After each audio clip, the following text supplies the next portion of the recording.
महाराज ने जैसे देखा जा करके नौकरों ने महाराज से निवेदन किया, अरे महाराज क्या बात है, अरे सैनिकों ये आपकी दशा किसने बनाई है? तो नौकर रो रो करके कहने लगे, महाराज क्या बतावें,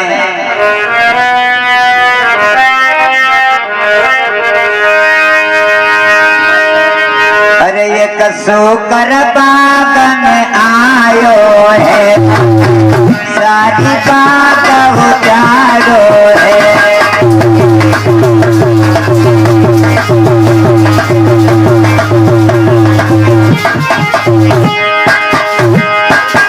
क्या एक सोकर बाग में आया और उस सोकर से तुम घायल होकर के यहाँ पर आए हो हमारे सामने, कायरों के जैसा कार्य किया? नाना महाराज ऐसा नहीं है, जानते हो अरे मैंने बहुत से भगायो है, पारनों से आयो है।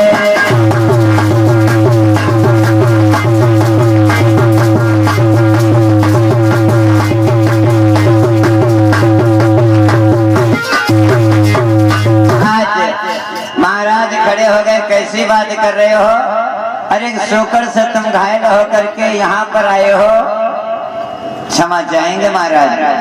अरे वो ऐसा वैसा कोई सोकर ना होवे, हमारे को तो मालूम होवे कि कोई माया की सोकर है, मैंने उसको बहुत भगाया लेकिन वो नहीं भगा, और जितने हमारे सैनिक थे कुछ तो जो है अभी भी बाग में घायल अवस्था में पड़े हुए हैं, हम तो अपने प्राण बचा करके जैसे तैसे आपके पास में आए हैं, ये बात है। अरे महाराज चलिएगा, आप सेना को ले चल करके उस सोकर को जो है वहां से मार करके भगाओ। उसने एक तरफ से सारी बगिया को उजाड़ दिया। महाराज हरिश्चंद्र कहने लगे, देखो इस समय सूर्यास्त का समय है और हमारा एक नियम है कि सूर्यास्त के बाद में हम किसी जीव को चाहे कितना भी हो हिंसक हो हम उसे सताते नहीं हैं, हमारा एक नियम है। और मैं तुम्हें बता रहा हूँ कि तुम जाओ अपना इलाज करवाओ और सुबह होते ही मैं भी चल करके देखूंगा कि कितना वो बलवान सुकर आया है बाग में। महाराज ने कहा,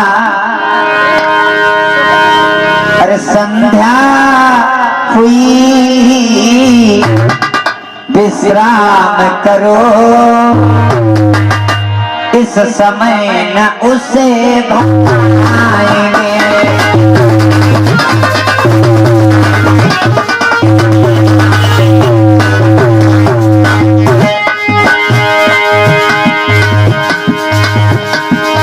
संध्या हुई विश्राम करो, इस समय न उसे भगाएंगे। अरे हो प्रात काल तक क्षण उसको और देखने आएंगे।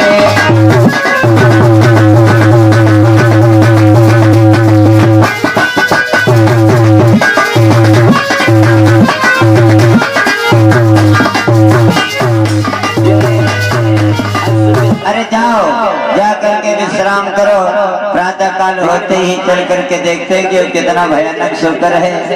आज मेरे भैया नौकर लोग चले जाते हैं, धीरे धीरे रात का समय व्यतीत हुआ और समय व्यतीत होने के बाद में प्रातःकाल महाराज हरिश्चंद्र ने नौकरों को बुलवाया, अपने वरिष्ठ सैनिकों को बुलवाया, सिपाहियों को बुलवाया और कहा चलो चल करके चारों तरफ से बाग को घेर लो ताकि वो किसी भी अवस्था में सोकर भाग करके जाना नहीं चाहिए। आज मेरे भैया महाराज के आदेश पर जितने भी सैनिक थे उस सारे सैनिक जो है चले हैं महाराज के साथ में बगिया की तरफ।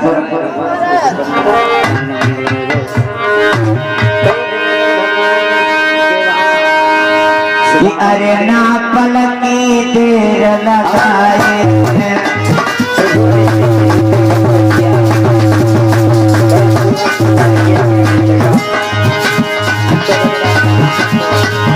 अरे ना पलकी देर लगाई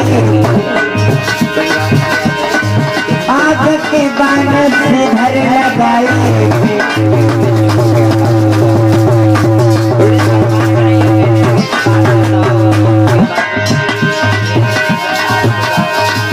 पहुँचे बगिया के भी न जाई आई ऐसी तो तेरा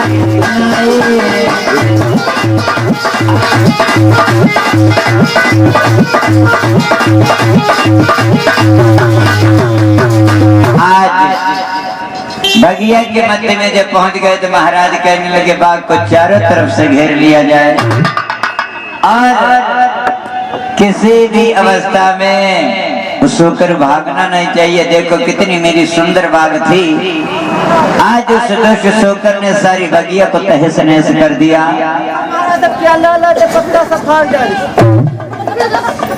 अरे इसीलिए तो मैं कह रहा हूँ कि सोकर किसी भी दशा में बच करके जाना नहीं चाहिए यहाँ से।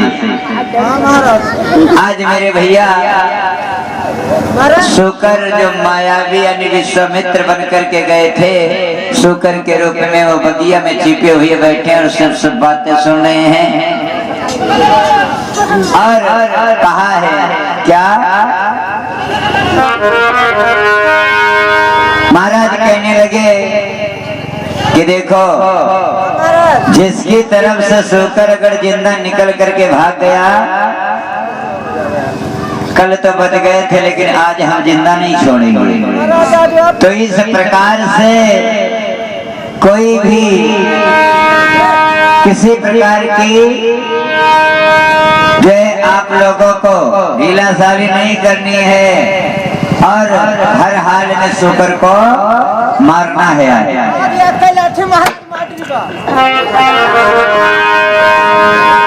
आज बताया गया अब तो बगिया के चारों तरफ से विश्वामित्र जो शुकर का रूप बनाए थे तो घिरे हुए खड़े हैं और क्या करते हैं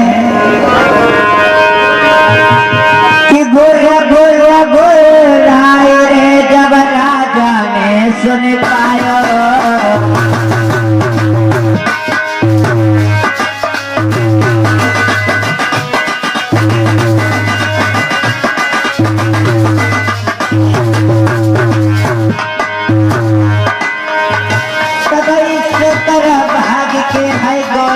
भीतर आयो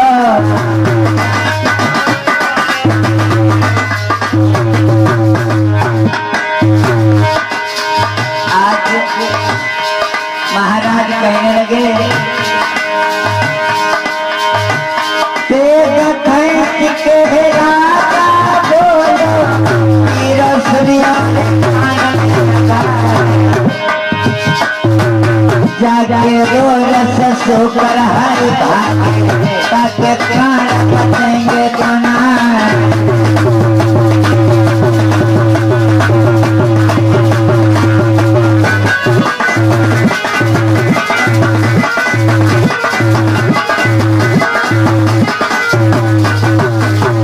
आज मेरे भैया और शुकर किसी की पड़ोस से नहीं होकर के भागा, स्वयं महाराज हरिश्चंद्र के पास से होकर के भागा।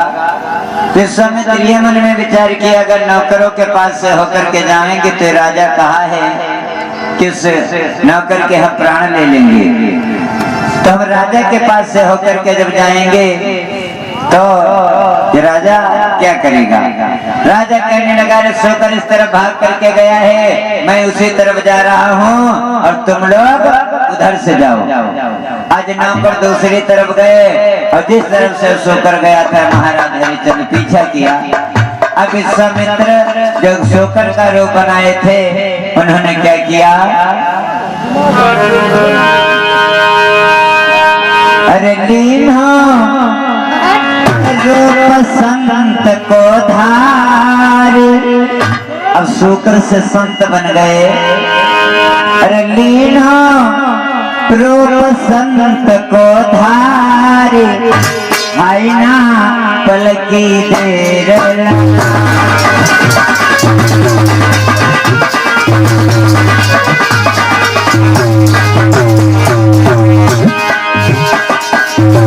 अरे ना पल की देर लगाई, और ना पल की देर लगाई,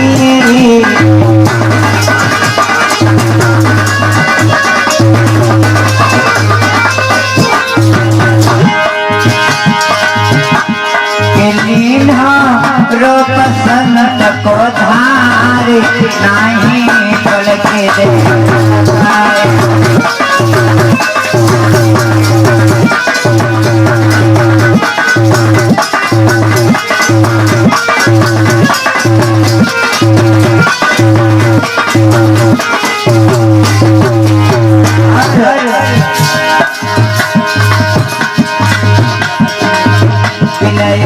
बाबा रोपा बनाई है, समाधि लगाई है।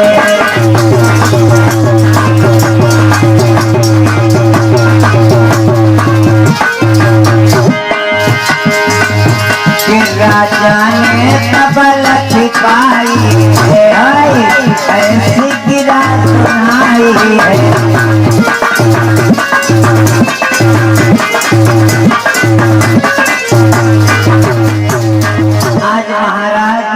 जब तक आते आते तब तक विश्वामित्र शूकर का रूप बनाए थे, तो जो है संत का रूप बना लिया, और उसी रास्ते पर बैठ करके माला जाप करने लगे। तब तक महाराज हरिश्चंद्र आ रहे हैं, तो कहने लगे संत भगवान को देखा तो सर्वप्रथम प्रणाम किया। प्रणाम मुनिश्रेष्ठ, कल्याण हो। अरे महाराज एक बात बताओ, क्या इधर कोई शूकर भागते हुए जाते देखा है? ना ना, मैंने तो कोई जीव नहीं देखा। हम तो बहुत देर से यहाँ पर बैठे हुए हैं, आज से नहीं कई दिन व्यतीत हो गए बैठे बैठे। अच्छा, इधर नहीं आया है? ना ना, इधर आया होता तो हम आपको बता देते। कोई बात नहीं है। अब विश्वामित्र जो संत का रूप बनाए हुए थे, वो कहने लगे देखो एक बात बताओ, तुम इतनी सुबह सुबह इस शूकर का पीछा क्यों कर रहे हो? कहने लगे महाराज क्या बतावें, उसने मेरी सारी बगिया को तहस नहस कर दिया, मेरे सैनिकों को घायल कर दिया, इसलिए हम उसे जिंदा नहीं छोड़ेंगे। अच्छा आप हो कौन? तो कहने लगे इस दास को हरिश्चंद्र कहते हैं। अच्छा अच्छा, तुम ही दानवीर हरिश्चंद्र हो? अरे नाम तो तुम्हारा हम बहुत सुना था, लेकिन हम तुमसे मिलने के लिए आ रहे थे। अरे महाराज आप हमसे मिलने के लिए आ रहे थे, क्या कारण है? तो कहने के कारण ये है कि हमारे एक बेटी है जिसका हमें विवाह करना है। और अरे आप संत हो और आपकी बेटी है? तो कहने लगे हाँ, पहले मैं गृहस्थ आश्रम में था, तब हमारी एक बेटी थी, अब वो बेटी जो है सयानी हो गई है, विवाह करने के योग्य हो गई है। धन के अभाव के कारण हम अपनी बेटी का विवाह नहीं कर सकते। तो मैंने आपका नाम सुना कि अयोध्या के राजा महाराज दानवीर हरिश्चंद्र बड़े ही दानी राजा हैं, अगर उनके पास में जाया जाए तो ये कार्य हमारा संभव हो सकेगा। तो इसलिए मैं आपके पास में आया हूँ। और महाराज से जो है विश्वामित्र कहने लगे कि राजन,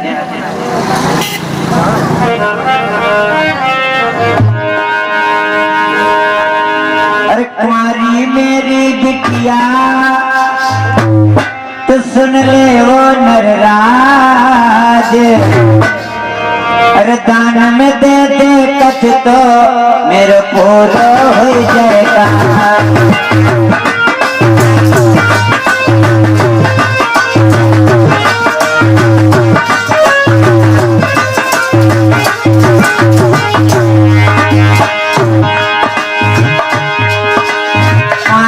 मेरी बिटिया तो सुन ले वो नरराज, दान दे दे कछ तो मेरे पूरा हो जाएगा।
मेरे फोटो हो जाएगा।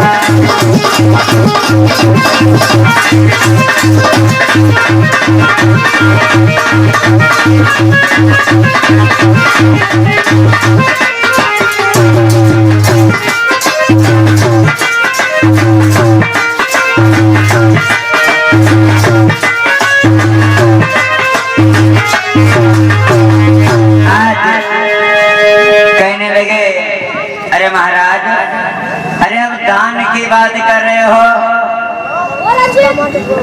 चलो मेरे साथ में चलो और हम आपको इतना धन देंगे जिससे आप अपनी बेटी का विवाह बड़े हर्षोल्लास के साथ में करेंगे और शेष धन इतना बच जाएगा कि आपका जीवन जो है सुख के साथ में व्यतीत होगा।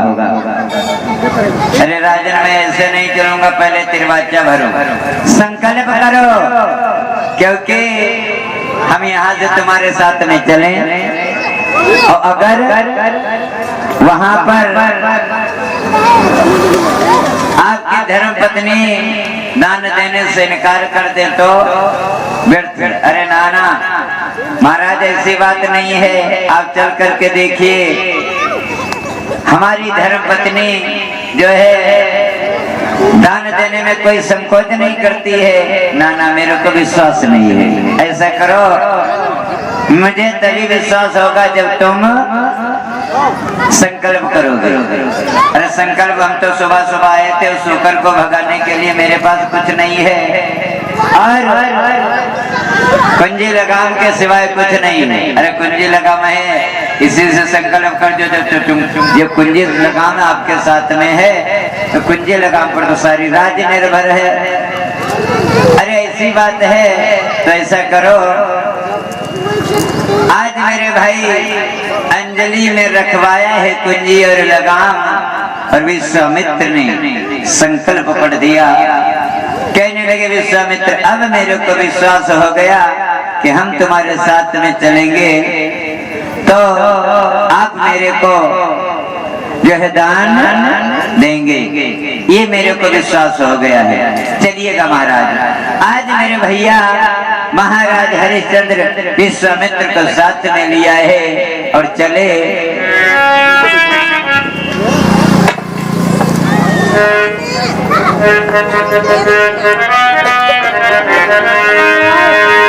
इधर हेलो हेलो हेलो हेलो, एक यार रिपीट कम करो, देखो कितनी है।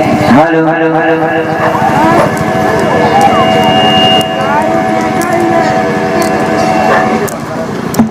उधर से भैया सही करो। हाँ, कितनी देखो खुली है। Hello hello hello hello hello hello hello hello hello hello hello hello hello.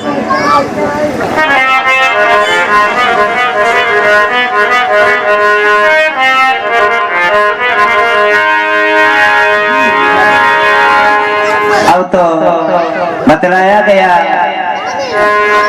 कि विश्वामित्र को साथ में लिया है और साथ में लेकर के चले।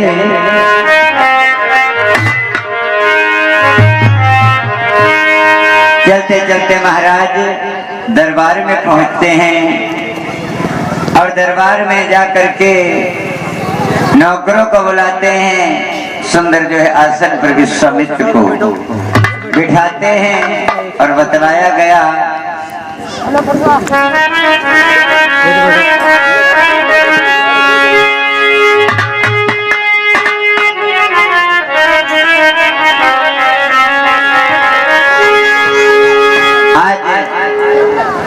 कहने लगे अपने कोषागार मंत्री से कि देखो ऐसा है, सुनो मेरी बात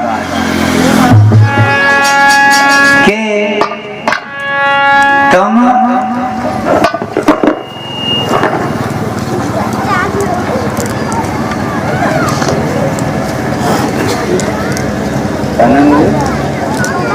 इधर जब चले तो ये बात कहा कि जाओ देखो ये हमारे साथ में संत भगवान आए हुए हैं और इनको कोषागार से इतना धन ला करके दे दो ताकि इनकी बिटिया का विवाह जो है हर्षोल्लास के साथ में हो जावे और शेष धन इतना बच जावे ताकि इनका जीवन जो है सुख के साथ में व्यतीत हो। अब विश्वामित्र मुस्कुरा रहे मन में, अरे अब राजन अब तो मेरे चक्कर में तुम फंस गए हो, अभी पता चलेगा। आज जैसे ही नौकर